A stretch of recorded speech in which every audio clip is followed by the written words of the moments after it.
వారానికి ఒక్కసారి అందరూ మొత్తం మానవ కులమంతా వారానికి ఒకసారి నువ్వుల లడ్డు అని చెప్పారని చక్కెర వేసుకొని తినొద్దండి, మళ్ళా రోగం వస్తుంది.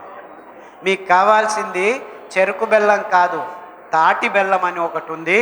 తాటి చెట్టు నుంచి తాటి నుంగు చెట్లని నీళ్లు పారుతున్న నదీ తటాల్లో ఈ చెట్లు అవంతకవే పెరుగుతాయి. ఒక్క నయా పైసా ఖర్చు పెట్టాల్సిన పని లేదు. ఆ పూలు పుష్ప విన్యాసం ఉన్నప్పుడు కొద్దిగా కాటు వేస్తే తెల్లటి కళ్ళు కారుతుంది. ఆ కళ్ళును సూర్యుడు ఉదయించక ముందే మంట వేసి బెల్లం తయారు చేస్తే అద్భుతమైన రోగ నిరోధక శక్తి. మీరు చిన్న ఉండ బెల్లము, తాటి బెల్లము తింటే మీ ఎముకల మధ్యలో అన్ని రోగాలను దూరం చేసే గుణము 6 వారాల్లో తయారవుతుంది. అంటే మీరు నువ్వుల లడ్డు మీ పిల్లాడికి వారానికి ఒకసారి ఇస్తే మీకు ఇంకా ఏ డాక్టరు అవసరం లేదు. కానీ వీళ్ళంతా ఏం చెప్పారు, రోజుకు ఒక యాపిల్ తినిపించండి అంటున్నారు. యాపిల్ తింటే మీ పిల్లాడికి క్యాన్సర్ వచ్చినా ఆశ్చర్యం లేదు. అందులో ఉన్న కెమికల్స్ అంత భయంకరమైనవి. చూసారా వాణిజ్యీకరణం. ఇప్పటికీ వాల్నట్స్ తినండి, స్ట్రాబెర్రీ తినండి, కివీ తినండి, కినోవా తినండి అని చెప్తున్నారే కానీ జామపండు తినండి, సీతాఫలం తినండి, సపోటా తినండి అని ఏ ఒక్క డాక్టరు చెప్పట్లేదు. ఎందుకంటే వీళ్ళందరూ ఈ కంపెనీలు సృష్టించిన విజ్ఞానాన్ని అవైజ్ఞానికంగా అమ్ముతున్నారు. కానీ నిజమైన ఆరోగ్యాన్నించే ప్రాంతీయ ఫలాలు, ప్రాంతీయ కూరగాయలు, ప్రాంతీయ కషాయాల్లోనే నిజమైన ఆరోగ్యం ఉంది అని మేము వేల మందికి బాగు చేసి సాక్ష్యాలతో సహా చెప్తున్నాము. అంటే మందుల్ని అమ్ముకోవాల్సిన అవసరం లేదు. ఆ ఔషధీ గుణాల్ని మీరు ప్రజలకి తెలియచేయండి, అంతే చాలు, ఇంకేమీ అవసరం లేదు. అంటే మీరు ఈ కాఫీలు టీలు తాగడం ఆపు చేసి కషాయాలను తాగండి. చుట్టుముట్టు పెరుగుతున్న ఆకులు నుంచి కషాయాలు తయారు చేసుకుంటే మీ దేహంలో రోగనిరోధక శక్తి ఎక్కువ అవుతుంది. నిద్ర రావట్లేదు సార్, 20 సంవత్సరాల నుంచి మా అమ్మాయి సరిలేదు, ఎవరినో పెళ్లి చేసుకొని వెళ్ళిపోయింది, మా కొడుకు సరిలేడు, ఎక్కడో పోయి ఏమో చేస్తున్నాడు, మా ఇంట్లో మాకేమీ తోచట్లేదు, డబ్బులేమో ఉన్నాయి, నిద్ర రాక 15 సంవత్సరాలు అవుతుందని వచ్చిన వాళ్ళకి, అమ్మా అవన్నీ ఒకవైపు ఉండనే ఉంటాయి జీవితంలో. మీరు చేయాల్సింది ఇంతే, పడుకునే ముందు అరటిలో కాండంలో దాన్ని 100 గ్రాములు కట్ చేసి నూనెలలో వేడి చేసి రోజు భోజనానికి ముందు ఒకసారి, భోజనం తర్వాత ఒకసారి కషాయం లాగా తాగండి. 21 రోజుల్లో మీకు నిద్ర వస్తుంది అని చెప్పారు. పొద్దున్న లేచి కొద్దిగా సన్న ఉల్లిపాయలు, సాంబారు ఉల్లిపాయలు దాన్ని కట్ చేసి పెరుగులో పెట్టుకొని ఆ పెరుగు తాగండి. ఏ పెరుగు? కొబ్బరి పాలతో పెరుగు చేసుకోవచ్చు, అందులో వేసుకొని తాగండి అని చెప్పాను. మామూలు పాలతో, మీ దేశీ పాలతో పెరుగు చేసుకుంటే మజ్జిగ పర్వాలేదు, అందులో ఉన్న హార్మోన్లన్నీ పెరుగు అయినప్పుడు ఆ లాక్టోబేసిల్లస్ మార్చేస్తుంది. సో మజ్జిగ పర్వాలేదు, పాలు మంచిది కాదు. అర్థమవుతుందా? ఇది అతి ముఖ్యమైన విషయం. సో ఈ 2 విషయాలు చెప్తే 20 రోజుల్లో ఎంత హాయిగా నిద్రపోతున్నాము డాక్టర్ అంటే, ముందు నిద్రలో రాక లేచి ఉచ్చలు పోసేవాళ్ళము, ఇప్పుడు ఒక్కసారి కూడా ఉచ్చలు పోయకుండా 6 నెలల నుంచి హ్యాపీగా నిద్రపోతున్నాము.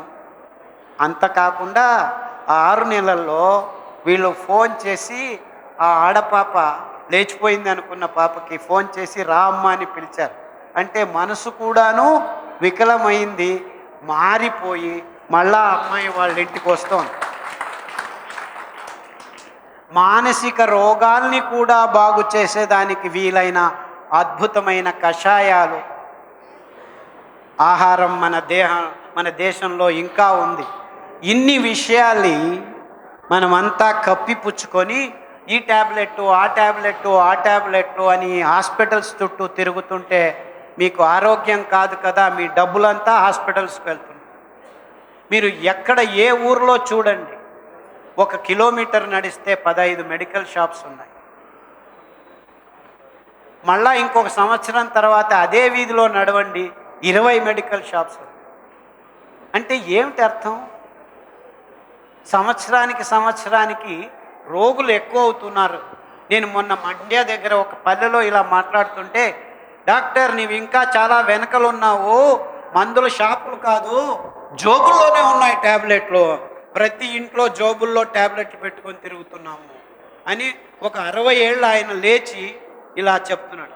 ನಮ್ಮ ಜೋಬಲ್ಲಿದೆಪ್ಪ ಟ್ಯಾಬ್ಲೆಟ್ಟು, ಆಸ್ಪತ್ರೆ ಔಷಧಿ ಅದೆಲ್ಲ ಆಗೋಯ್ತು ಕಾಲ, ನಾವು ಜೋಬಲ್ಲೇ ಇಟ್ಕೊಂಡಿದ್ದೀವಿ, ಡೈಲಿ ತಗೋತಾ ಇದ್ವಿ, ಇದಕ್ಕೊಂದೊಂದು ಟ್ಯಾಬ್ಲೆಟ್ಟು ಇಂದಕ್ಕೊಂದೊಂದು ಟ್ಯಾಬ್ಲೆಟ್ಟು. ఇప్పుడు ఒక ಟ್ಯಾಬ್ಲೆಟ್ అయితే తీసుకోవచ్చు, 3 ಟ್ಯಾಬ್ಲೆಟ್ ಯಾವ್ದು ತಗೋಬೇಕು ಓದಕ್ಕಾಗೋದಿಲ್ಲ ಅಂತ ಮೇಲ್ ಟ್ಯಾಬ್ಲೆಟ್ಟು, ಕೆಲ್ ಟ್ಯಾಬ್ಲೆಟ್ಟು, ಹಿಂದೆ ಟ್ಯಾಬ್ಲೆಟ್ಟು, ಹಿಂಗೆ. అంటే ಹಿಂದೆ ಪ್ಯಾಕೆಟ್ది బీపీకి, మేల్ ప్యాకెట్ది ಇದಕ್ಕೆ ಅಂತ ಅವರು పాప కష్టపడతా ఇದ್ದಾರೆ. అర్థమవుతుందా నేను చెప్పేది? అంటే చిన్న చిన్న పల్లెల్లోనూ ప్రజల్ని ఇలా మోసం చేసుకుంటూ మనం బతుకుతున్నాము. నిజమైన ఆరోగ్యాన్ని మన నుంచి మనం దూరం చేసుకుంటున్నాము. ఈ బియ్యము, గోధుమలు, పాలు, చక్కెర అన్నీ కృతకమైపోయాయి. Chemicals chemicals chemicals. ఈ కెమికల్స్ వల్ల వచ్చిన అనాహుతాన్ని పోగొట్టేదానికి మళ్ళా కెమికల్స్ ఇస్తాము అంట. ఎలా?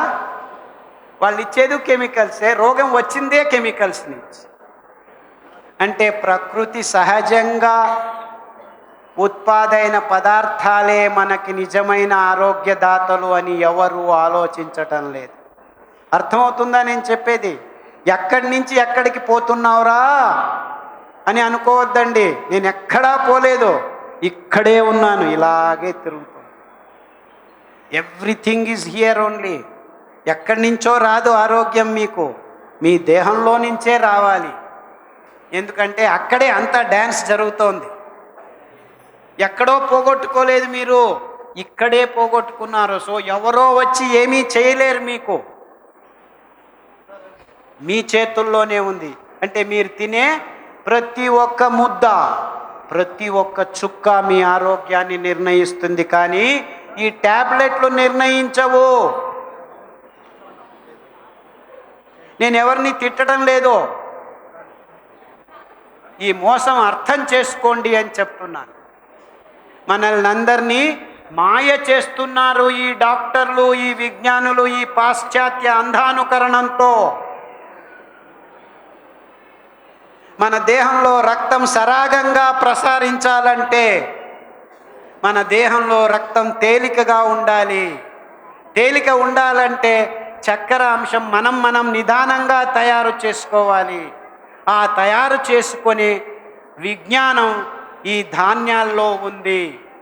ఈ ధాన్యాల పేర్లను కూడా మర్చిపోయేట్టు చేసింది ఈ విజ్ఞానపు బాటలు. ఈ అగ్రికల్చర్ యూనివర్సిటీస్ వల్ల మన దేశంలో ఉన్న మన పదార్థాలన్నింటినీ మనం నిర్నామం చేసుకున్నాము. ఇప్పుడు మేము మళ్ళా కొత్త వంగడాలను కనిపెడతాము. కొర్రలు ఎక్కువ ఈల్డ్ వస్తున్నాయంట. కొర్రలు ఎక్కువ ఈల్డ్ రావు. 4 వానలు వస్తే 10 క్వింటల్ పండుతాయి, అంతకంటే ఇంకేం పెండవు. ఈ సైంటిస్టులు చెప్పేది నమ్మకండి.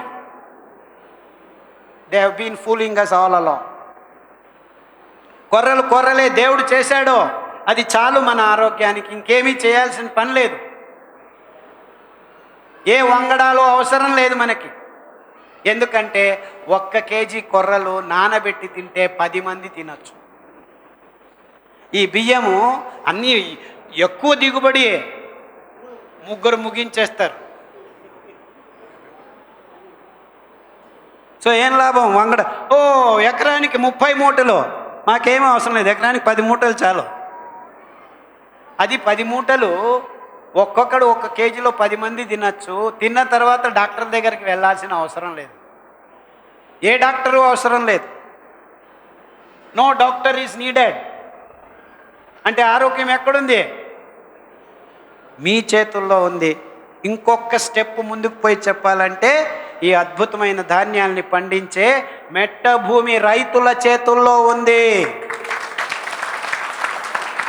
కానీ మీరందరూ ఎవరి చుట్టూ తిరుగుతున్నారు? ఆసుపత్రుల చుట్టూ తిరుగుతున్నారు. ఆరోగ్యం అక్కడ ఉందనుకోని మీరందరూ ఎవరి చుట్టూ తిరగాలి? రైతుల చుట్టూ తిరగాలి. ఎవరైనా రైతుల చుట్టూ తిరగండ్రా అని చెప్పాడా ఇంతవరకు మిమ్మల్ని? లేదు లేదు, ఆసుపత్రికి పో, ఓ ఫోర్టీస్ అది పెద్ద పెద్ద ఆసుపత్రి, పోండి ఆసుపత్రికి పోండి, అంతే, మీ డబ్బులంతా అక్కడికి పోతాయి.